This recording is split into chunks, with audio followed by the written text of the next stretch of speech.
আর পৌরাণিক কাহিনী অনুসারে, শাস্ত্র অনুসারে উৎপন্না একাদশীর দিনেই কিন্তু একাদশীর সৃষ্টি হয়েছিল। বলবেন কেন? যখন বিষ্ণু শয়নসজ্জায় শয়ন করেছিলেন, যোগ নিদ্রায় ছিলেন, সেই সময় মূর নামে একজন অসুর বিষ্ণুকে আক্রমণ করার জন্য তার কাছে গিয়েছিল। দেখুন, সে কিন্তু ভগবানের লীলা। ভগবান জানেন যে এক অসুর আমাকে এসেছে আক্রমণ করতে, জানা সত্ত্বেও বিষ্ণু কিন্তু শয়নে আছেন। তাই যখন দেখছেন বিষ্ণু শয়নে আছেন, সেই অসুর যখন বিষ্ণুর উপর আক্রমণ করতে যাবে, তখন বিষ্ণুর দেহ থেকে, ভগবান বিষ্ণুর শরীর থেকে এক দেবীর সৃষ্টি হয়েছিল, যে দেবীর নাম ছিল একাদশী। তিনি চিন্তা করলেন, আমার প্রভু ঘুমাচ্ছে, তাহলে এক কাজ করি, আমি আমার প্রভুকে আর জাগাবো না। সেই একাদশী নামে দেবী মূর নামক একজন অসুরের সঙ্গে লড়াই করে তাকে পরাজিত করেছিলেন। তারপর যখন বিষ্ণুর ঘুম ভাঙলো, বিষ্ণু বললেন, দেবী তুমি কে? তোমাকে তো এর আগে কোনোদিন দেখিনি। সেই দেবী বললেন, প্রভু তুমি জানবে না, তুমি তো শয়নে ছিলে, আর তোমার শয়নকালে তোমার দেহ থেকে আমি উৎপন্ন হয়েছি। আমার নাম হলো একাদশী। বিষ্ণু বললেন, তাহলে আজকের দিনে তুমি যে আমার নিদ্রা ভঙ্গ না করে যে অসুরের সঙ্গে লড়াই করলে, তা বলো তুমি আমার কাছে কি চাও? সেই দেবী বলেছিলেন, প্রভু এ জগতে সব থেকে দুর্লভ বস্তু তোমার চরণ ছাড়া তো আর কিছু হতে পারে না। তোমার চরণই তো সব থেকে বড় দুর্লভ। আশীর্বাদ করো তোমার চরণে যেন ঠাঁই পাই। তখন বিষ্ণু আশীর্বাদ দিয়ে বললেন, দেবী আজ থেকে এই পৃথিবীতে যে ভক্তরা একাদশী পালন করবে, আজকে যেমন তুমি আমার দেহ থেকে উৎপন্ন হয়েছো, আজ থেকে এই তিথিটার নাম রাখা হবে উৎপন্না একাদশী। যার জন্য এরপরে উৎপন্না একাদশী আসছে। যে ভক্তরা একাদশী পালন করে থাকেন, তারা শস্য আর শিব এ দুটো বর্জন অবশ্যই করবেন। একাদশী করবেন, একাদশী করে ভগবানের ভজন সাধন করবেন। যদি কেউ অসুস্থ থাকেন, একাদশী করতে যদি নাও পারেন, তো সেদিন যদি একটু নাম কীর্তন করতে পারেন, ঘরে বসে যদি প্রভুকে আরাধনাও করতে পারেন, তাতেও মঙ্গল আছে। পূর্বজন্মের যে পাপ, সেই পাপ আমাদের ক্ষয় হয়ে যায় যদি আমরা একাদশীর উপবাস করতে পারি। আজকে প্রেমের ঠাকুর গৌরাঙ্গ সুন্দর নবদ্বীপের মাটিতে ধুলাই গড়াগড়ি দিয়ে হরিনাম গাইছে। কেন? প্রশ্ন জানতে পারে, মাগো আমরা মানুষ হয়ে ধুলাই গড়াগড়ি দিতে পারি না, সেখানে ভগবান হয়ে ধুলাই গড়াগড়ি দিচ্ছে কেন?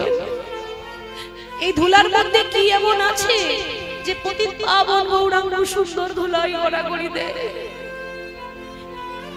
সবথেকে মূল্যবান বস্তু ভক্তের চরণ ধুলো মিশিয়ে আছে। যার জন্য ভগবান নিজেই বললেন, ভক্তই আমার মাতা পিতা, ভক্ত আমার গুরু, ভক্ত আমার নাম রেখেছে বাঞ্ছা কল্পতরু। কেন মানলেন জানেন? এ তো ভগবানের বহুদিনের বাসনা। দাপর যুগে যখন পঞ্চ পাণ্ডব যজ্ঞ করেছিল, রাজস্বাহী যজ্ঞ, তো পাণ্ডবদের মধ্যে সবথেকে যিনি বড় ভাই, নাম ছিল যুধিষ্ঠির, তাই না? খুব বুদ্ধিমান ছিলেন এবং খুব সত্যবাদী রাজা ছিলেন, ধর্মরাজ যুধিষ্ঠির। এই যুধিষ্ঠির কৃষ্ণকে বলছে, সখা আমি যে এত বড় একটা যজ্ঞের আয়োজন করছি, তো এক একজনকে এক একটা করে কাজের দায়িত্ব দিয়েছি, তুমি কোনো দায়িত্ব নেবে না? ভগবান বললেন, নিশ্চয়ই। এতদিন আমি ভগবান হয়ে যা কোনো যুগে কোনোদিনও করতে পারলাম না, আজ তোমার এই যজ্ঞে আমি সেই কাজ করতে চাই। কি কাজ জানো? তোমার এই রাজস্বাহী যজ্ঞে যত যত ব্রাহ্মণ আসবে, বৈষ্ণব আসবে, ভক্ত আসবে। আমি ভগবান হয়ে ওই দরজায় দাঁড়িয়ে প্রত্যেকটা ভক্তের চরণ দুটো আমি নিজের হাতে ধৌত করে দেব। কৃষ্ণ, কি বলছো তুমি? এ জগতে প্রত্যেকটা মানুষ তোমার চরণ তলে পড়ে থাকে। এ জগতে প্রত্যেকটা ভক্তের বাসনা হয় ভগবানের চরণ দুটো হৃদয়ে জড়িয়ে ধরে। সেখানে তুমি ভগবান হয়ে ভক্তের পায়ে ধরবে কেন? ভগবান বললেন, যুধিষ্ঠির, তুমি বোধহয় জানো না ভক্তের চরণ পাই কজন। অনেক সৌভাগ্যের ফলে ঘরে বৈষ্ণব আসিয়া মিলে, গৃহে হয় বৈষ্ণব সেবন। আমি ভগবান হলেও আমি মনে করি আমার সৌভাগ্য যে আজকে আমি ভক্তদের চরণ ধরতে পারবো। শুধু তাই নয়, যজ্ঞের শেষে যখন নরনারায়ণের সেবা হবে, সেবা হয়ে যাওয়ার পর প্রত্যেকটা ভক্তের এঁঠো পাতা আমি নিজের হাতে তুলে তুলে পরিষ্কার করব। কৃষ্ণ, কি বলছো তুমি? ভুলে যেও না, এটা রাজা জমিদারের বাড়ি। এখানে এঁঠো পাতা তোলার জন্য কাজের লোক রয়েছে। তুমি ভগবান হয়ে এঁঠো পাতা তুলবে কেন? ভগবান কৃষ্ণ বললেন, সখা, তুমি কি জানো না ভক্তের এঁঠো পাতা তুললে সারা জীবন যা পাপ করেছি সেই পাপ আমার ক্ষয় হয়ে যাবে। হরি বল। সারা জীবনের পাপ, কোটি জন্মের পাপ ক্ষয় হয়ে যায়। পৃথিবীতে সব মানুষ তো সমান হয় না মা। দেখবেন অনেক অনেক মানুষ দেখবেন শাক অন্ন দেয়, কিন্তু এত ভক্তি ভরে দেয় যেন মনে হয় রাজভোগ সেবা করাচ্ছে, অমৃত সেবা করায়। আর অনেকে 56 ভোগ 36 ব্যঞ্জন রন্ধন করে দেয়, কিন্তু দিতে হয় দেব, কিন্তু ওই এঁঠো পাতা তুলতে পারবো না। কি গো মা, অনেকে আছে না বলে খাচ্ছ খাও, এই পাতাটা যেন ওইখানে ঢেলে দিয়ে এসো। কেন বলুন তো? তারা এটা বুঝলো না যে ভক্তের সেবা করার সৌভাগ্য বারবার হয় না। আমি পূর্ব জন্মেও যদি কোনো পাপ করে থাকি সেই পাপ আমার ক্ষয় হয়ে যাবে। তখন যুধিষ্ঠির কৃষ্ণকে বলছে, ও তার মানে তুমিও পাপ করেছো। কি বাবা, ঠিক তো? তুমি বললে নিজের মুখে যে আমার পাপ ক্ষয় হবে, তার মানে তুমিও পাপ করেছো। ভগবান বললে, হ্যাঁ, আমিও পাপ করেছি। আমি ভগবান হলে কি হবে? পাপ কখনো বাপকে ছাড়ে না।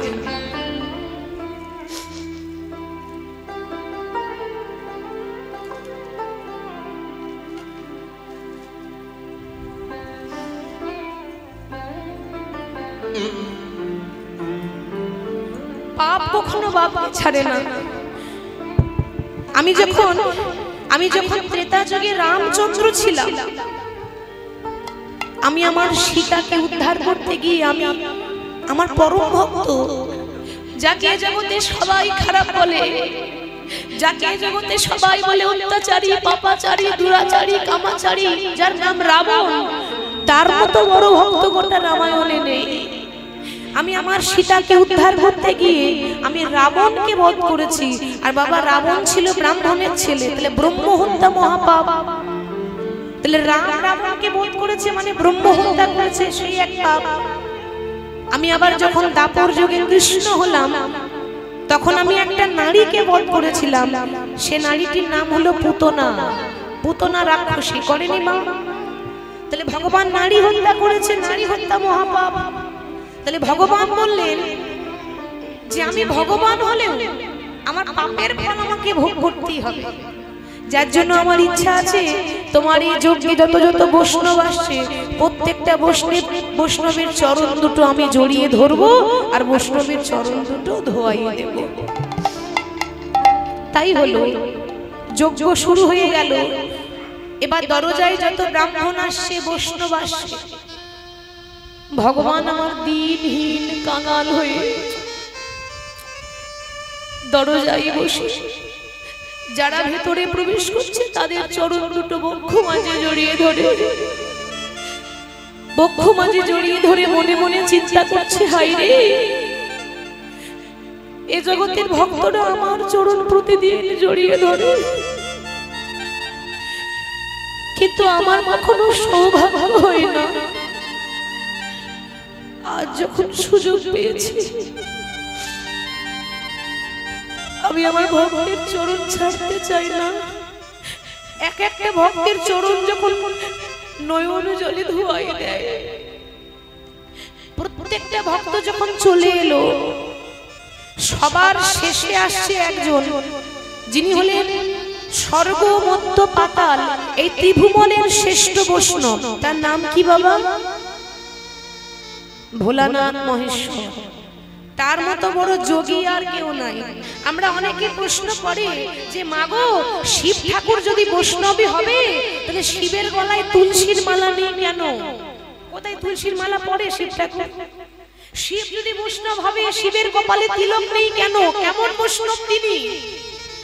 বাবা, মহাদেব তিলক রচনা করেন না, গলায় তুলসীর মালা পরেন না, কিন্তু কেন জানেন? ভোলানাথ আমাদেরকে শিক্ষা দিয়ে বললেন, ভক্ত মোর, তোমরা আবরণে বৈষ্ণব আর আমি হলাম আচরণে বৈষ্ণব। বাবা, আমরা শুধু সাজ পরে এসেছি, ভেতরটা সাজাতে পারলাম না, অন্তরটা সাজাতে পারিনি। আর মহাদেব, তার বাইরে কোনো সাজ ছিল না, তার হৃদয়ে ছিল শুধুমাত্র ভক্তি। তার মতো কৃষ্ণকে কেউ ভালোবাসতে পারত না। সেই বড় বৈষ্ণব মহাদেব মা পার্বতীকে সঙ্গে করে নিয়ে যজ্ঞে প্রবেশ করছে। যখনই ভোলানাথ দেখলেন যে আমার ভগবান সবারই পায়ে ধরছে, দেখা মাত্র ভোলানাথ চমকে গেলেন, এ কি সর্বনাশ! এ জগতে যিনি আমার গুরু, তিনি সবার পায়ে ধরছে। বাবা, শিবকে সবাই বাবা বলি, বাবারও তো বাবা আছে, বাবারও বাবা থাকে। শিব যদি আমাদের বাবা হয়, তাহলে শিবের বাবা হচ্ছে স্বয়ং ভগবান কৃষ্ণ। তাহলে চিন্তা করছি, আমার যে ওপরওয়ালা, আমার ভগবান, আমার গুরু সবার পায়ে ধরছে, এখন আমি যদি ভেতরে যাই তাহলে আমারও পায়ে ধরবে? না না না না, এ হতে পারে না, আমার তো অপরাধ হবে, আমি তো অপরাধের ভাগী হয়ে যাব। তাহলে কি করব? পার্বতী প্রশ্ন করছে, ও স্বামী, সবাই তো চলে গেল, তুমি যাবে না? চলো। নারী জাতিকে এত সাত পাঁচ বাজে। মহাদেব বললেন, পার্বতী, তোমার যদি এত পা ধোয়াবার শখ আছে তো তুমি যাও, আমি যাব না। মা পার্বতী চলে গেলেন। আর ভোলানাথ চিন্তা করছে যে কি করা যায়, এমন কিছু করতে হবে যেন ভগবান আমাকে চিনতে না পারে। তিনি জানেন না বাবা, এ জগতে সবার কাছে ফাঁকি দেওয়া যায়, কিন্তু ভগবানের কাছে ফাঁকি দেওয়া যায় না। চিন্তা করলেন, ভগবান যেন চিনতে না পারে এমন কিছু করতে হবে। সঙ্গে সঙ্গে দেখতে দেখতে একটা কুকুর হয়ে গেল ভোলানাথ। কুকুরের রূপ নিয়েছে স্বয়ং শিব ঠাকুর। কেন জানেন? কুকুরের মতো প্রভু ভক্ত আর কেউ নাই। এ জগতে একটা মানুষ বেঈমানি করতে পারে, কিন্তু একটা কুকুর কখনো বেঈমানি করতে পারে না। যার খায় তার দরজায় গিয়ে ঘুরঘুর করে বসে থাকে। কুকুর হচ্ছে প্রভু ভক্ত। চিন্তা করছে, তিনি আমার প্রভু, আমি তো তার দাস। তখন কুকুর হয়ে যাচ্ছে। ভগবান মনে মনে চিন্তা করছে, ভোলা, তুমি আর কত চালাক, তুমি জানো না তোমার থেকে আমি আবার আরো বেশি চালাক। হরি বল। তা ভালোই হলো, আগে দুটো চরণ ছিল, এখন চারটে হয়েছে। কি বাবা, ঠিক তো? কুকুর হয়েছে মানে চারটে পা হলো, তা ভাগ্যটা তো আমারই বেশি বেড়ে গেল। এসো, আমিও ফাঁদ পেতে দাঁড়িয়ে আছি, দেখি তুমি কোন দিকে যাও। ভগবান কম চালাক নয়। এরকম করে চারিদিকে ভক্ত আসনে বসে আছে। ভোলানাথ চিন্তা করছে, আমি যাবো কোন দিকে, রাস্তা পাচ্ছে না, কোন দিকে যাই? একটু তো ফাঁক পেতে হবে যেখানে পেরিয়ে যাব। ভগবান ঠিক ঠিক এইভাবে দাঁড়িয়েছে। ভগবান বুঝে নিয়েছে রাস্তা পাবে না, পায়ে ফাঁক দিয়ে যাবে, আর সেই সুযোগেই ধরবে। ভগবান যখন এরকম করে দাঁড়িয়েছে, ভোলানাথ চিন্তা করছে, বাহ, ভগবান তো সুযোগ করে দিচ্ছে, এ সুযোগ তো ছাড়া যাবে না। যেই না কুকুর হয়ে ভোলানাথ ভগবানের পায়ে ফাঁকে ঢুকেছে, অমনি ভগবান পা দুটোকে এক জায়গায় করেছে। আজ এক জায়গায় করে চাপ দিয়েছে, পায়ের ফাঁকে আটকে গেল কে? ভোলানাথ মহেশ্বর। কুকুর হয়ে সবে তো মাথাটা ঢুকিয়েছে, ভগবান পা দুটো চাপ দিয়েছে। তা ভোলানাথ বলছে, প্রভু এ তুমি কি করলে? আমি ভাবলাম তোমার কাছে ফাঁকি দিয়ে চলে যাব, আর তুমি আমায় ধরে ফেললে, দয়া করে তুমি আমায় ছেড়ে দাও। ভগবান বলে, ভোলা না, ও গো ভোলা না, তুমি হলে বৈষ্ণবের শিরোমণি, তুমি হলে বৈষ্ণবের শিরোমণি, আবার তুমি হবে বৈষ্ণবের চূড়ামণি, তুমি বৈষ্ণবের চূড়ামণি। ভোলা না, আমি তো ছাড়বো বলে ধরি না, ধরেছি যখন তখন তো ছাড়বো বলে ধরি নাই। এ জগতে যেজন ভগবানকে ভালোবাসতে পারে, আপনি হরিকে ছেড়ে দিলেও হরি আপনাকে ছাড়বে না, সে যাকে ধরে তাকে ছাড়ে না। ভোলা পেয়েছি যখন আমায় বঞ্চিত করে দিও না। দাও দাও চরণ তুমি বাড়ায় দাও, ও গো দাও দাও চরণ,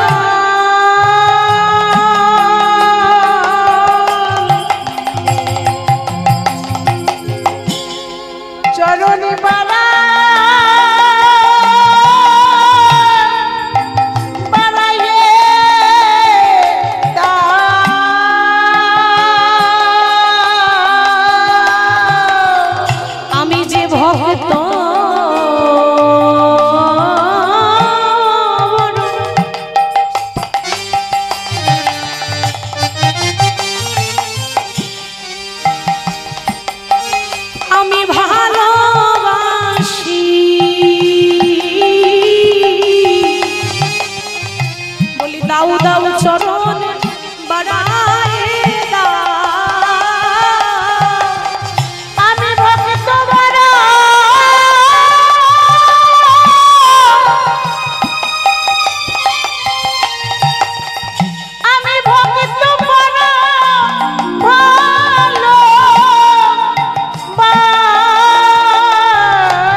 ভোলানাথ তখন বলছে, প্রভু কাজটা কিন্তু ভালো করলে না, আমার গুরু হয়ে আমার পায়ে ধরলে তাতে তো শিষ্যেরই অপরাধ হলো, আমাকে তো অপরাধের ভাগী করে দিলে, আমাকে তো তোমার কাছে ঋণী করে রাখলে।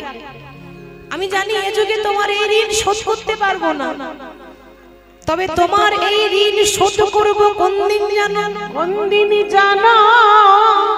যেদিন তুমি নদিয়ায় গৌর হয়ে যাবে, নদিয়ায় গৌর হয়ে যাবে, কলিযুগ যখন তুমি গৌর হয়ে যাবে নবদ্বীপে, সেদিন আমি আর ভোলানাথে হব না, আমি আর ভোলানাথে হব না, সেদিন হব আমি অদ্বৈত আচার্য। সেদিন তোমার থেকে আমার বয়স বেশি হবে, তোমার থেকে আমার বয়স 52 বছরের বড় হবে। 52 বছরের বড় ছিল অদ্বৈত আচার্য, বড় হয়েও মহাপ্রভুর চরণে ধরে দাপরের ঋণ কলিযুগে শোধ করেছে। ভক্তাধীন ভগবান ভক্ত বড় ভালোবাসেন। পঞ্চতত্ত্বকে নিয়ে, প্রিয় অদ্বৈত আচার্যকে নিয়ে হরিনাম সংকীর্তনে মাতোয়ারা হয়ে আছে। তো হরিনাম গাইছেন তিনি কেমন ভাবে? বদনে ভরে গাউরি মন হরে কৃষ্ণ নাম। আমার লক্ষ্মী মায়েদের বলছে, একটু উলুধ্বনি হবে? বাহ, খুব সুন্দর হয়েছে, লক্ষ্মী মা আমার। এবার সবাই বাহু তুলে গাইবা। হ্যাঁ, হরে কৃষ্ণ নামে জপ জপ বদনে ভরে গাউরি মন হরে কৃষ্ণ নাম, হরে কৃষ্ণ নামে জপ জপ বদনে ভরে গাউরি মন হরে কৃষ্ণ নাম, হরে কৃষ্ণ নামে জপ জপ একবার বদনে ভরে গাউরি মন হরে কৃষ্ণ নাম, হরে কৃষ্ণ নামে জপ জপ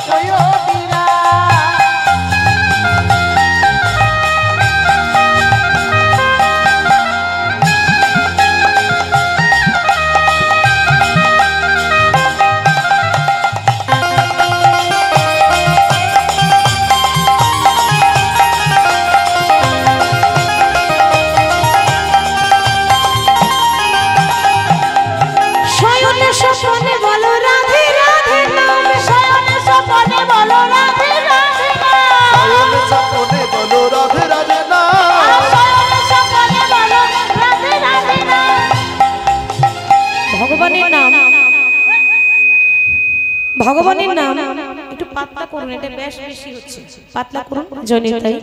এই যে ভগবানের নামে কেউ যদি আপনাকে ঠাট্টাও করে তাতেও মঙ্গল আছে, তাতেও মঙ্গল। বলবেন কেন? কিছুদিন আগে আমি এক জায়গায় মেদিনীপুর সাইডে গানে গিয়েছিলাম, তো এখন আমি যখন গাড়িতে যাচ্ছি ঠিক জানলা দিকে বসে আছি মা, তো কিছুক্ষণের জন্য একটা জায়গায় দাঁড়িয়েছিলাম, তো সেখানে কতগুলো ছেলে কিন্তু দেখে ঠাট্টা করছে, আমাকে দেখে ঠাট্টা করে বলছে জয় নিতাই, হরে কৃষ্ণ হরে কৃষ্ণ। অনেকে ঠাট্টা করে না কীর্তনীয়দেরকে দেখলে, হরে কৃষ্ণ। তা আমার রাগ হলো না, আমি বললাম তোমার বাবার ভাগ্য ভালো, মুখ থেকে বেরিয়েছে তো, এমনি এমনি তো বলো না, ঠাট্টা করছো করো, তাতেও তোমার মঙ্গল। তাহলে আপনি যদি রাস্তায় পেরিয়ে যান, কেউ যদি ঠাট্টা করে দেয় করুক, তাতেও তার মঙ্গল আছে। হরিনাম হেলাতেও বলা যায়, অবহেলাও বলা যায়। বদনে ভরে গাও রে মন হরে কৃষ্ণ নাম, হরে কৃষ্ণ নামে জপ জপ হই হইরা।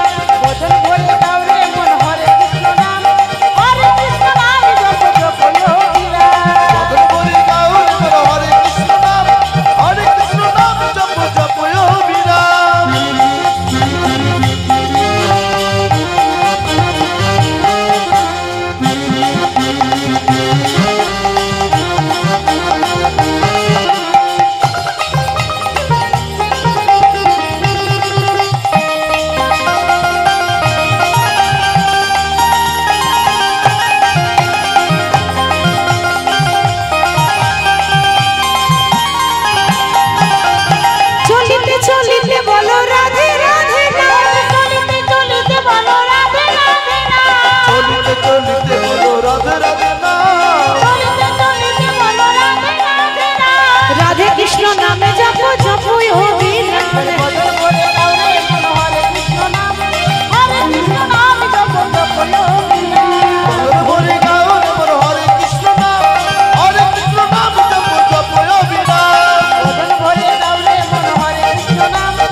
একটা কথা না বলে থাকতে পারছি না, এখানকার মায়েরা সত্যি খুব ভালো, একেবারে লক্ষ্মী মা। কেন বলুন তো, আমাকে বেশি বারবার বলতে হচ্ছে না, এমন এমন জায়গা আছে বাবা 10 বার করে বলি তবে একবার উলুধ্বনি দেয়, 10 বার করে বলবো তবে একবার করতালি দেয়। যদি বলি ও মা একটু করতালি দেন, বলে এই তো দিচ্ছি, আবার কি করে দেব, আবার যদিও দেয় কি করে দেয় বলুন তো, মানে মুখটা ঘুরিয়ে ঘুরিয়ে দিতে হয় তাই দেয়। এমন ভাবে করতালি দেবেন আশেপাশে গ্রামের ভক্তরা যেন শুনতে পায় যে এখানে কীর্তন হচ্ছে। হবে তো আর কি করে হবে বলুন, এখানে হলে অন্যান্য জায়গায় হয় না কেন? কলিযুগের ভক্ত আমরা, আর কলিযুগের ভক্তদের করতালি গুলো হয়ে গেছে প্লাস্টিকের করতালি, সাউন্ড হয় না। কি গো ঠিক তো? তাহলে জোরে জোরে সবাই করতালি দিই। বদনে ভরে গাও রে মন হরে কৃষ্ণ নাম, হরে কৃষ্ণ নামে জপ জপ হই। বদনে ভরে গাও রে মন হরে কৃষ্ণ নাম, হরে কৃষ্ণ নামে জপ জপ হই। বদনে ভরে গাও রে মন হরে কৃষ্ণ নাম, হরে কৃষ্ণ নামে জপ জপ হই। বদনে ভরে গাও রে মন হরে কৃষ্ণ নাম, হরে কৃষ্ণ নামে জপ জপ হই। পৃথিবীতে যত আছে নগরাদি গ্রাম সর্বত্র প্রচার করো মোরে হরে কৃষ্ণ মহামন্ত্র নাম। তাই কলিযুগে গৌর হরি যখন অবতার নিলেন তখন পাশ থেকে পদকর্তা কলম দিচ্ছে, বলছে অনেক অবতার নিয়েছে তবে সব থেকে বড় অবতার চৈতন্য অবতার। তাই তো বাবা, চারি যুগে ভগবান তো 10 অবতার টোটাল নিয়েছেন, তার মধ্যে সব থেকে ধন্য সব থেকে বড় অবতার হচ্ছে গৌর অবতার। সেই জন্য বলছে হ্যাঁ নয়ব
ওই না সংকীর্তনের মাঝে নাচে কুলের বইহা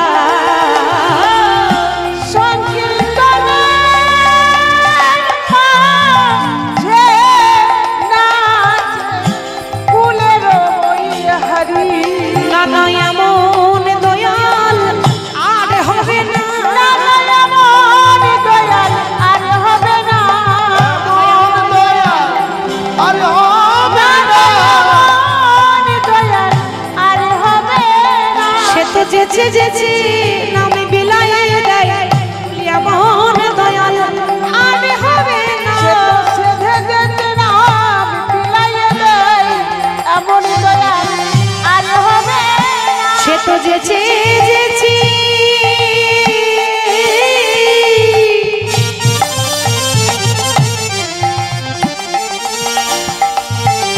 হরি নামে বিলায়ে দেয়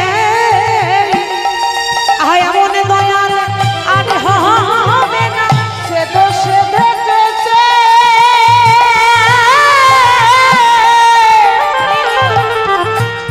হরি নাম বিলায়ে দেয় এমন দয়াল আর হবে না সংকীর্তনের মাঝে নাচে ফুলের বইহারি সংকীর্তনের মাঝে নাচে ফুলের বইহারি পাশ থেকে মহাজন কলম দিলেন যমনেরও নাচে গাহি বলে হরি না বলে হরি নাম এই হেন অবতারে দাস বঞ্চিত বলরা এ হেন অবতারে দাস বঞ্চিত বলরা হরি বল এই হেন অবতারে দাস বঞ্চিত বলরা তাহলে মহাপ্রভুর ভাব অবতার দর্শন করে যিনি পদকর্তা যার নাম বঞ্চিত বলরাম দাস তিনি মহাজন কলম দিলেন যে এরকম অবতার আর হবে না। তা যাই হোক আমরা গৌর কথা শুনলাম, এবার আমরা বিষয়ে যাব ভক্ত জয়দেব পদ্মাবতীর কথা। তার আগে জানতে হবে জয়দেবের মাতা পিতা কে ছিলেন। জয়দেবের পিতার নাম ছিলেন ভোজদেব গোস্বামী আর মায়ের নাম ছিল বামা দেবী। বাড়ি কোথায়? বীরভূম জেলার অজয় নদীর তীরে কেন্দু বিল্ল গ্রাম। সেখানে ব্রাহ্মণ আর ব্রাহ্মণী বাস করতেন। কেন্দু বিল্ল নামে গ্রাম অজয় নদীর তীরে। কেন্দ্র বিল্ল নামে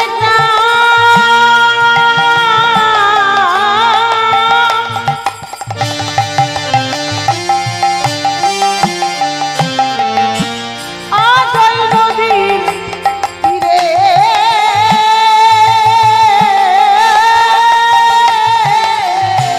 কেন্দু বিল্ল নামে গ্রাম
এবং তার সহধর্মিণী বামা দেবী।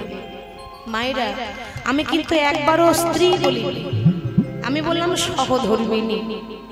আমার মায়েরা ভাববেন যে মাগো ওই যাকে স্ত্রী বলে তাকেই তো সহধর্মিণী বলে, কি গো তাই না? আমরা এটাই ভাবি, কিন্তু স্ত্রী আলাদা, সহধর্মিণী আলাদা। আমরা স্ত্রী হতে পেরেছি মা, আমরা সহধর্মিণী হতে পারলাম না। সহধর্মিণী কাকে বলে? স্বামী যদি ধর্মের পথে যায়, স্বামী যদি সৎ পথে যায়, ঈশ্বর ভজনা করতে চায়, স্বামীর হাতটা ধরে যে ধর্মের পথে এগিয়ে দেয়, তাকেই তো বলে সহধর্মিণী। অজয় নদীর তীরে একটা তাল পাতার কুঁড়ে ঘর, একটা ঝুপড়ি ঘরে বাস করে। একবেলা অন্ন জোটে, একবেলা অন্ন জোটে না, একবেলা খেতে পায় আর একবেলা না খেয়ে থাকে। এত অভাব, তার মধ্যেও গৌর গৌর বলে ডাকে, গৌর গৌর বলে কাঁদে। কেন হবে না বাবা? ভগবান তো নিজের মুখে বলেছে, এ জগতে যে করে আমার আশ, আমি তারই করি সর্বনাশ। বাবা দেখবেন যারা ভালো মানুষ হয়, সারা জীবন মানুষের উপকার করে, সারা জীবন মানুষের কারো ক্ষতি করেন না, অন্যায় করে না, উপকার করে গেল, তাদের কপালে কিন্তু কষ্ট বেশি, দুঃখ বেশি। ভগবান তাদেরকে সারা জীবন কাঁদায়, কষ্ট দেয়। কেন জানেন? ভগবান তো নিজেই বলেছে, যে আমার আশা করবে, যে হরি হরি করবে, আমার কাজ হচ্ছে তাকে রাস্তার কাঙাল করে দাও। তবু যদি না ছাড়ে আমার পাঁচ, তারপর হই আমি তার দাসের কোনো দাস। তাকে পেতে গেলে যে কাঙাল হতে হয়, এই তো ভগবানের লীলা। বলবেন কেন? ত্রেতা যুগে, ত্রেতা যুগে রাম যখন বনবাসে চলে গেল, রামকে বনবাসে পাঠিয়েছিল কে? কার জন্য রামের বনবাস? কইকেয়ী, তাই না? রামের মা কইকেয়ী। তবে একটা কথা বলবো মা, কইকেয়ীকে আমরা সবাই মন্দ বলি, কিন্তু কইকেয়ীর থেকে বেশি ভালো কেউ বাসতো না রামকে। ছোট থেকেই কোলে পিঠে করে মানুষ করেছি। রাম যখন রাজা হবে ঘোষণা হয়েছিল যে আগামীকাল সকালবেলায় রাজ্য অভিষেক হবে, রাম রাজা হবে, সবার মনে আনন্দ। সব থেকে বেশি আনন্দ কইকেয়ী। বাগানে 28 রকমের ফুল তুলেছে। কেন? আমি মালা গেঁথে আমি আমার বড় ছেলে, আমি আমার রামের গলায় পরাবো। কিন্তু মাগো, পরের কথা শুনলেই তো ঘর ভাঙে। ওই কইকেয়ীর কানে একজন ফুস মন্ত্র দিয়েছিল, তাই না? কে? কইকেয়ীর দাসী, যার নাম ছিল মন্থরা। মন্থরা এসে বলছে, কি রে কইকেয়ী, রাম রাজা হবে, তোর এত আনন্দ কিসে? আনন্দ হবে না? হ্যাঁ, আচ্ছা মা, আপনি যদি জানতে পারেন কাল সকালে আপনার ছেলে এমএলএ হবে, এমপি হবে, আপনার ঘুম আসবে আনন্দতে? আমার ছেলে এমপি হবে, তখনকার সময় এমএলএ এমপি রাজা বিরাট ব্যাপার। হ্যাঁ, তাহলে মায়ের ঘুম আসবে, তাহলে আমার কি করে ঘুম আসবে? আনন্দের সীমা নাই। তখন মন্থরা বলেছিল, কইকেয়ী, কথাতে আছে পরের ছেলে পরম আনন্দ, যত গোল্লাই যাবে তত আনন্দ। আমি তোর ভালো চাই, আমি তোর খারাপ চাই না, কিন্তু খারাপটাই বলছি কিন্তু মা, ঠিক তো? আমি তোর ভালো চাই, ভালো উপদেশ দিচ্ছি, পরের ছেলেকে নিয়ে এত মাতামাতি না করে নিজের ছেলেদের কথা চিন্তা কর। কি করব? আর তো কিছু করার নেই। করার নেই বললে হবে না, নারী ইচ্ছা করলে অনেক কিছুই করতে পারে, ঠিক তো? নারী ইচ্ছা করলে অনেক কিছুই করতে পারে। তাহলে কি করব? শোন, ভালো উপদেশ দিচ্ছি। তুই তো দশরথের 2 বার প্রাণ বাঁচিয়েছিলিস, আর তোকে বলেছিল 2টো বর চাইতে, তো সেদিন তো তুই চাসনি। এই সুযোগে তুই 2টো বর চেয়ে নে। কইকেয়ী তখন দশরথকে বলেছিল, স্বামী তুমি আমাকে 2টো বর দাও। প্রথম বর, আমার ছেলে ভরতকে রাজা করতে হবে, আর দ্বিতীয় বর, রামকে 14 বছরের জন্য বনবাসে পাঠাতে হবে। রাম হচ্ছে মর্যাদা পুরুষোত্তম রাম, যার মধ্যে এত ধৈর্য, আশ্চর্য হয়ে যাবে। রাম কিছু বলল না, মা বাবার আদেশ মাথা নিচু করে পালন করেছে। রাম যখন বনবাসে চলে যায়, রামের মা কৌশল্যা এক বাটি দুধ এনেছে। রাম, তোকে তো আমি 14 বছর দেখতে পাবো না, একদিন নয়, দুদিন নয়, 14টা বছর তুই তো চলে যাচ্ছিস। যাওয়ার আগে মায়ের হাতে এক বাটি দুধ পান করে যা। রাম যেই না মায়ের কথা রাখতে গিয়ে সে দুধের বাটিটা যেই না নিতে গেছে, অমনি কইকেই এসে দুধের বাটিটা ছুঁড়ে ফেলে দিল। একটু দুধ কিন্তু পান করতে দিল না। সেদিন রাম কিছু বলল না, কেন? যে সয় সেই রয়। ভগবান কিছু বলল না। 14 বছর পর বনবাস থেকে যখন রাম ফিরে এসেছে, বাবা ফিরে এসে কাকে প্রণাম করলো জানেন? নিজের মাকে প্রণাম করেনি। রাম ফিরে এসে আগে তার কইকেই সৎ মাকে প্রণাম করছে। মা, ভালো আছো তো? 14 বছর পর তোমায় দেখতে পেলাম, তুমি কেমন আছো? ওমা কইকেই কিন্তু মাথা লজ্জা করে মাথা নামিয়ে আছে, আর কথা বলতে পারছে না। রাম, আমি তোর প্রণাম নেওয়ার যোগ্য নই রে। ওরে, আমি এমন মা যে মা হয়ে আরেক মায়ের কষ্ট বুঝতে পারলাম না। আমার মনে হিংসা ছিল, আমার মনে ছল কপট ছিল। আমি তোর এত ক্ষতি করলাম, আর তুই আমাকে প্রণাম করছিস কেন? ওরে, আমি তোর সৎ মা, আমাকে প্রণাম করিস না, তুই তোর নিজের মাকে প্রণাম কর।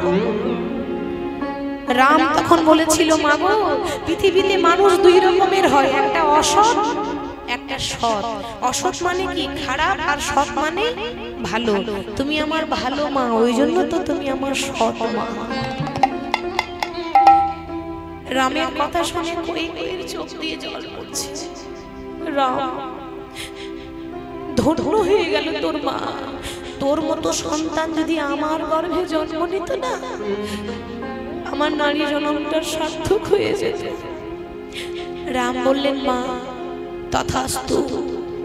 এই পৃথিবীতে যে আমার কাছে যা চায় আমি তাকে তাই দিই। যে যথা মাম প্রবদ্ধন্তে তাং ততৈব ভজম্মহং মম বর্তানুবর্তন্তে মনুষ্য পার্থ সর্বস্ব। তুমি আমার কাছে চাইলে যে আমার মতো সন্তান যেন তোমার গর্ভে জন্ম নেয়, আমি আমার মতো নয়, কথা দিচ্ছি আমি তোমার গর্ভে জন্ম নেব। কিন্তু মাগো, তুমি যেমন মা হয়ে আর এক মাকে কাঁদালে, তুমি যেমন নারী হয়ে আর এক নারীর চোখে জল এনেছো, তার জন্য তোমাকে 3 জন্ম কাঁদতে হবে। তোমার প্রথম জন্ম হবে মথুরায়, নাম হবে দেবকী। কংসের কারাগারে আমি তোমার গর্ভে 8ম গর্ভজাত সন্তান হয়ে জন্ম নেব। কিন্তু সেদিন জন্ম দেবে, সন্তানের সুখ তুমি পাবে না। তোমার দ্বিতীয় জন্ম হবে কোথায় জানো? উড়িষ্যায়। উড়িষ্যার রাজা ইন্দ্রদুম্ন, তার স্ত্রী হবে তুমি, নাম হবে গুন্ডিচা দেবী। তোমার পর পর 18টি ছেলে মরবে, যার জন্য প্রমাণ এখনো জগন্নাথ ধামে 18টি নালা আছে। 18টি ছেলে মরেছিল, তার প্রত্যক্ষ প্রমাণ। 18টি ছেলে মরবে, সেদিনও তুমি সন্তানের জন্য হাহাকার করে কাঁদবে। আর তোমার তৃতীয় জন্ম হবে নবদ্বীপে, নাম হবে শচী ঠাকুরানী। পরপর 8টা মেয়ে জন্ম নিয়ে মরবে। তারপর একটা ছেলে হবে, বড় ছেলে, নাম হবে বিশ্বম্ভর, সেও সন্ন্যাসী হয়ে চলে যাবে। তারপর আসবো আমি, নাম হবে নদিয়ার নিমাই। সেদিনও তুমি সন্তানের সুখ পাবে না, সেদিনও আমি 24 বছর বয়সে সন্ন্যাসী হয়ে চলে যাব। তাহলে তোমার ইচ্ছা পূর্ণ করব, তোমার গর্ভেই জন্ম নেব, কিন্তু তুমি সন্তানের সুখ পাবে না। কেন জানো? ও মা, কাঁদালে কাঁদিতে হয়, এ কথা পুরাণে কয়, এ কথা তো কভু মিথ্যা নয়। কাঁদালে কাঁদিতে হয়, এ কথা পুরাণে কয়, এ কথা তো কভু মিথ্যা নয়। ওমা, কাঁদালে কাঁদিতে হয়, এ কথা পুরাণে কয়, এ কথা তো কভু মিথ্যা নয়। মাগো, যেমনই করিবে কর্ম তেমন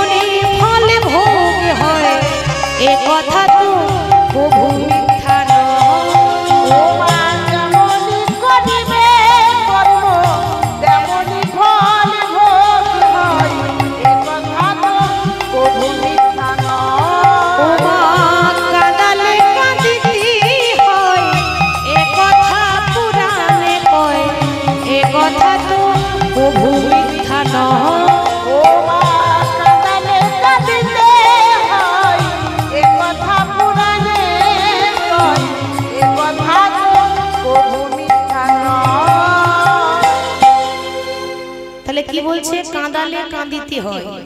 কি গো, তাহলে মা কইকেই কাঁদিয়েছিল কাকে? রামের মা কৌশল্যাকে।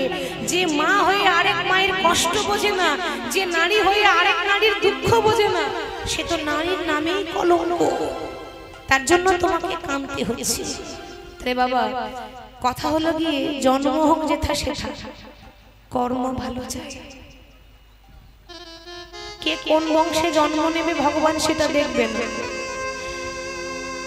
আমি মালা তিলক করলাম, আমি ভগবানের নাম করলাম, আমি মনে করছি আমি নিজেকে ভক্ত হয়ে গেলাম, কিন্তু না, কর্মটা ভালো করতে হবে। আমি জীবনে কর্ম করি না, লোকের নিন্দা করে গেলাম, চর্চা করে গেলাম, লোকের ভালো করলাম না, খারাপ করে গেলাম, আর মালা তিলক করে যদি হরি হরি করে আমার লাভ হবে, সব যেন বিফলে চলে যাবে।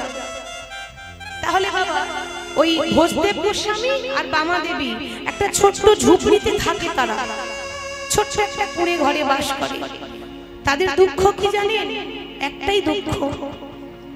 বামা দেবী তার স্বামীকে বলছে, স্বামী এতদিন হয়ে গেল তুমি আমাকে বিবাহ করে নিয়ে এসেছো, আমি কোনোদিনও বলিনি যে আমায় গাড়ি দাও, বাড়ি দাও, টাকা দাও, পয়সা দাও। তুমি বলো তোমার ভগবান নাকি দয়াল হরি, তুমি সব সময় বলো তোমার ভগবান নাকি করুণার সাগর। তোমার ভগবান যদি দয়াল হরি হবে, তোমার ভগবান যদি করুণার সাগর হবে, তাহলে তোমার ভগবানকে দেখতে পাই না। এখনো পর্যন্ত আমার কোল শূন্য হয়ে গেল, এতদিন হয়েছে, বিয়ে হয়েছে, এখনো পর্যন্ত আমার একটা সন্তান হলো না। তোমার ভগবানের কি একটু দয়া হয় না যে এই অভাগিনীর কোল একটু আলো করে দে? বামা, তুমি সন্তান চাও? স্বামী, আমি কেন, জগতে প্রত্যেকটা নারী তো চায়। সন্তান না হলে নারী জন্ম সার্থক হয় না। সবারই মনে বাসনা হয় মা ডাকটা শোনার জন্য। তাহলে এজন্য নাকি আমার সৌভাগ্য হবে না? তোমার ভগবান কি পারে না আমার আঁচলে একটা সন্তান দিতে? বামা, ধৈর্য ধরো, সে যখন দেয় তখন কেউ আটকাতে পারে না। ভগবানের ইচ্ছে ছাড়া গাছের পাতা নড়ে না, আমরা কি করে নড়বো? ধৈর্য ধরো, অপেক্ষা করো। প্রত্যেক দিন কাঁদে আর সবসময় গৌরের কাছে আঁচল পেতে দাঁড়ায়, গৌর আমার আঁচলে একটা সন্তান দিয়ে দাও না গো, আমি তো তোমার কাছে আর কিচ্ছু চাইনি। প্রত্যেক দিন ভক্ত যদি কাঁদে, ভগবান ভক্তের সবকিছু সইতে পারে, চোখের জল ভগবানের সহ্য হয় না। ওগো যদি তুমি ভগবান ভক্তের প্রাণ, তবে কেন দুঃখ দাও? ওগো দয়াময়, তবে কেন দুঃখ দাও? যদি তুমি ভগবান ভক্তের প্রাণ, তবে কেন দুঃখ দাও? ওগো ভগবান, তবে কেন দুঃখ দাও? যদি তুমি ভগবান ভক্তের প্রাণ, তবে কেন দুঃখ দাও? ওগো দয়াময়, তবে কেন দুঃখ দাও? ওগো যদি তুমি ভগবান ভক্তের প্রাণ, তবে কেন দুঃখ দাও? ওগো দয়াময়, তবে কেন দুঃখ দাও? প্রভু তুমি যে কামনা, তুমি যে বাসনা, সকলি তো মারিনা। ওগো ভগবান, তুমি তো ভক্তের ভগবান। প্রভু তুমি যে কামনা, তুমি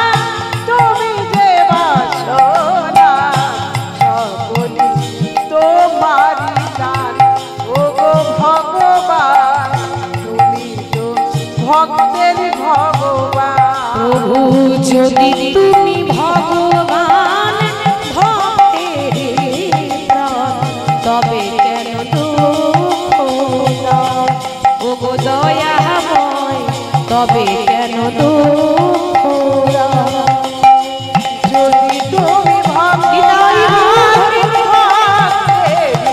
প্রাণ তবে কেন দুঃখ দাও ওগো দয়াময় তবে কেন দুঃখ দাও। প্রত্যেকদিন যদি একটাই কথা বলে যে প্রভু আমাকে সন্তান দাও সন্তান দাও, ভক্তের আকুল আহ্বানে ভগবান সন্তুষ্ট হলেন। কেন? এ জগতে ভক্তি যার ভগবান তার, ভক্তি যার নেই ভগবানও তার কাছে থাকে না। ভগবানকে তো ভক্তি দিয়েই বশ করা যায়, ভক্তের ভগবান। তো ভগবান কি করলেন? ওই বামাদেবীর আকুল আহ্বানে বামাদেবীর গর্ভে সন্তান দিয়েছে। আর যেই না বামাদেবীর গর্ভে সন্তান দিল, বামাদেবী মনে মনে চিন্তা করছে, সবাই বলে বা শাস্ত্র বলে যে মাটি যদি ভালো হয় তাহলে ফসলও ভালো হবে, তাই তো? তো মাটি মানে এই মাটি নয় যে মাটিতে আপনারা বসে, মাটি মানে এই মাটি নয়, মাটি মানে আমাদের মতো প্রত্যেকটা নারীকে আঙুল দেখিয়ে বলছে যে মাটি যদি ভালো হয় তাহলে সন্তান তো ভালোই হবে। তাহলে আপনারা বলবেন, হ্যাঁ মা, মা কি কখনো খারাপ হয়? অবশ্যই মা কখনো খারাপ হয় না। তাহলে মাটি ভালো করতে বলছে কেন? এ জগতে অনেক মা আছে যারা তাদের কোলে, যাদের ছোট ছোট বাচ্চা, ছোট সন্তান, তারা সন্তানকে কোলে কোলে নিয়ে মন্দিরে নিয়ে গিয়ে প্রভুর চরণে রেখে বলে, প্রভু আশীর্বাদ করো আমার ছেলে যেন বড় হয়ে ডাক্তার হতে পারে। আবার অনেক মা বলে, প্রভু আশীর্বাদ করো আমার ছেলে যেন বড় হয়ে ইঞ্জিনিয়ার হতে পারে। কিন্তু বাবা, কজন বলতে পারে, প্রভু গো আমার ডাক্তারের প্রয়োজন নাই, আমার ইঞ্জিনিয়ারের প্রয়োজন নাই, আশীর্বাদ করো আমার ছেলে যেন বড় হয়ে কৃষ্ণ ভক্ত হতে পারে। এ কথা কেউ বলে না। কেন জানেন? আমরা চাওয়ার মতো চাইতে পারি না। চাওয়ার মতো চাইতে হবে। ভগবানের কাছে কাঁদুন, কেঁদে বলুন, প্রভু আমাকে সন্তান দাও, সে যেন কৃষ্ণ ভক্ত হয়, সে যেন গৌর বলে কাঁদতে পারে, সে যেন কৃষ্ণ বলে কাঁদতে পারে। বামাদেবী যখন জানতে পারলো যে ভগবান কৃপা করে তার গর্ভে সন্তান দিয়েছে, আহা কি আনন্দ! প্রত্যেকদিন তুলসী তলায় জল ঢালে, প্রত্যেকদিন মন্দির পরিষ্কার করে, আর প্রত্যেকদিন ভগবানের নাম করে। কেমন ভাবে? হরি হরয়ে নমঃ কৃষ্ণ যাদবাহে নমঃ, হরি হরয়ে নিতাই যাদবাহে নমঃ, হরি হরয়ে নমঃ কৃষ্ণ যাদবায় নমঃ, হরি হরয়ে নমঃ কৃষ্ণ যাদবায় নমঃ, আহা যাদবাই মাধবাই কেশবাই নমঃ, যাদবায় মাধবায় কেশবায় নমঃ, যাদবায় মাধবায় কেশবায় নমঃ, যাদবায় মাধবায় কেশবায় নমঃ, গোপাল গোবিন্দ রাম শ্রী মধুসূদন, গোপাল গোবিন্দ রাম শ্রী মধুসূদন, গোপাল গোবিন্দ রাম শ্রী মধুসূদন, গোপাল গোবিন্দ রাম শ্রী মধুসূদন, আহা গিরিধারী গোপীনাথ মদন মোহন, গিরিধারী গোপীনাথ মদন মোহন, গিরিধারী গোপীনাথ মদন মোহন, গিরিধারী গোপীনাথ মদন মোহন, জয়রূপ সনাতন ভট্ট রঘুনাথ, জয়রূপ সনাতন ভট্ট রঘুনাথ, জয় রূপ সনাতন ভট্ট রঘুনাথ, জয়রূপ সনাতন ভট্ট রঘুনাথ, আহা শ্রীজীবী গোপাল ভট্ট দাস রঘুনাথ, শ্রীজীবী গোপাল ভট্ট দাস রঘুনাথ, শ্রীজীবী গোপাল ভট্ট দাস রঘুনাথ, শ্রীজীবী গোপাল ভট্ট দাস রঘুনাথ, এই ছয় গোসাইয়ের করি চরণ বন্দ, এই ছয় গোসাইয়ের করি চরণ বন্দন, এই জয় গোসাই করি চরণ বন্দ, এই ছয় গোসাইয়ের করি চরণ বন্দন, যাহা হইতে বিঘ্ন নাশে অভিষ্ট পূরণ, যাহা হইতে বিঘ্ননাশী অভীষ্ট পুরাণ, যা হইতে বিঘ্ননাশ অনিষ্ট পুরন, যাহা হইতে বিঘ্ননাশী অভীষ্ট পুরাণ, শ্রী গুরু বৈষ্ণব পাদ পদ্ম করিয়া, শ্রী গুরু বৈষ্ণব পাদে পদ্ম করিয়া, শ্রী গুরু বৈষ্ণব পতি পুষ্ট করিয়া, গুরু বৈষ্ণব পাদে পদ্ম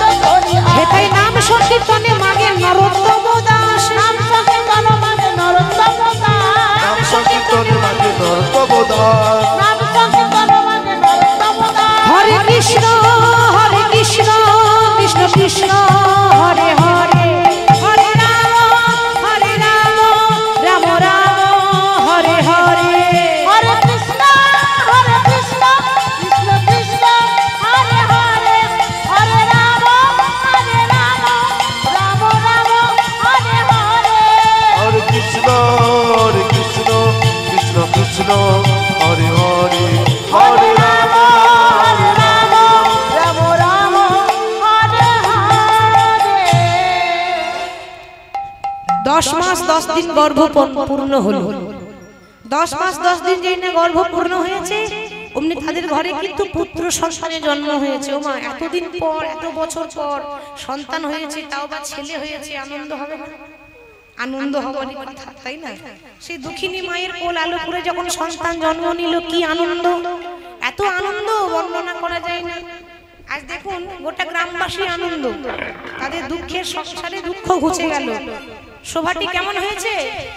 আজ শুভ দিনে শুভক্ষণে জন্মিল তনয়, শুভ দিনে শুভক্ষণে জন্মিল তনয়, শুভ দিনে শুভক্ষণে জন্মিল তনয়। আহারে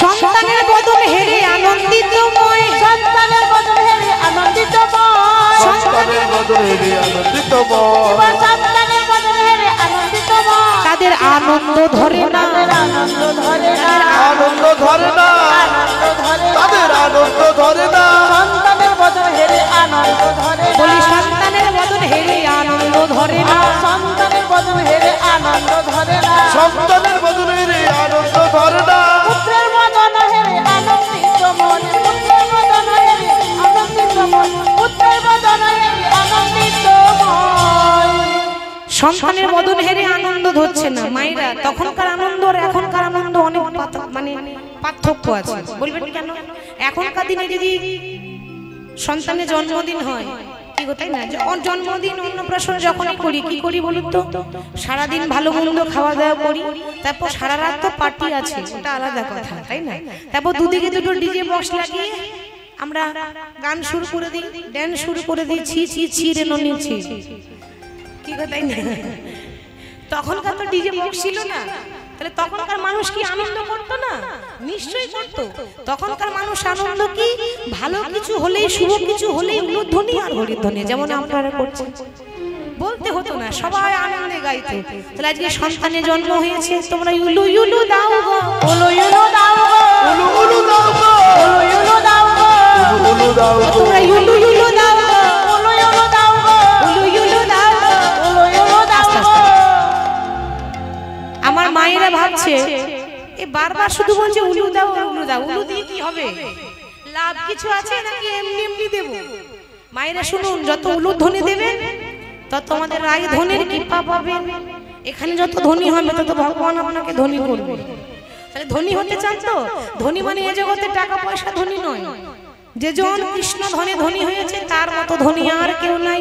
যত ধনী দেবে ধনী পাবে, উলুধ্বনি দাও গো। ধনী দিলে ধনী পাবে, উলু ধনী দাও গো, ধনী দিলে ধনী পাবে, উলু ধনী দাও গো, ধনী দিলে ধনী পাবে, উলু ধনী দাও গো, ধনী দিলে ধনী পাবে, উলু ধনী দাও গো, ধনী দিলে ধনী পাবে, উলু ধনী দাও গো। সন্তানের বদন হেরে আনন্দিতময়, সন্তানের বদন হেরে আনন্দিতময়, তাদের বদনে আনন্দিতময়। সন্তান জন্ম নিল। আচ্ছা মায়েরা, আপনাদের প্রশ্ন করছি, আপনারা মা হয়েছেন, আমার থেকে ভালো জানবেন মর্মটা। সন্তানের জন্ম হলে সন্তানের মুখে কি দেয়? নিম পাতা দেয়? কি গো মা, ঠিক বলছে? সন্তান জন্ম নিলে সন্তানের মুখে কি দেয়? মধু। বাহ! তাহলে বামা দেবী তার স্বামীকে বলছে, স্বামী সন্তান জন্ম নিয়েছে তো মুখে একটু মধু দিতে হয়, তো যাও না একটু দোকান থেকে মধু ধার করে নিয়ে এসো। আর যেই না বলেছে ধার করে নিয়ে এসো, অমনি ভোজদেব গোস্বামী বললেন, ওগো বামা, এতদিন পর আমার ছেলে হয়েছে আর আমি দোকান থেকে ধার করে মধু আনবো? সে কি, তাহলে মধু দেবেন না? নিশ্চয়ই দেব। কোন মধু জানো? এমন একটা মধু যে মধু দোকানের মধুর থেকেও বেশি মিষ্টি, এমন এক মধু যে মধু দোকানের মধুর থেকেও বেশি স্বাদ। আচ্ছা, এরকম মধু জানা আছে? আছে আছে। দোকানের মধু তো খেয়েছেন, তার থেকে বেশি স্বাদ। কোন মধু বলুন তো? মধু মাখা। হ্যাঁ, কৃষ্ণ নাম। এই মধু যে পান করেছে সে দোকানের মধু আর পান করবে না, এটা জগতের শ্রেষ্ঠ মধু। তাই বাবা কি করলো না, ছেলের দুই কানে মধুর হরি নাম শোনাইয়ে দিচ্ছে। হরি বলো রে, হরি বলো রে, একবার বলো রে, বলো রে, হরি বলো রে, হরি বলো রে, হরি বলো রে, হরি বলো রে, বলো রে, হরি বলো রে, হরি বলো রে, হরি বলো রে, একবার বলো রে, বলো রে, হরি বলো রে, হরি বলো রে, হরি বলো রে, হরি বলো রে, বলো রে, হরি বলো রে, হরি বলো, হরি বলো, হরি বলো ভাই, হরি নামে ছাড়া জীবের আর গতি না। একবার হরি বলো, হরি বলো, হরি বলো ভাই, হরি নাম ছাড়া জীবের আর গতি না। হরি বলো, হরি বলো, হরি বলো ভাই,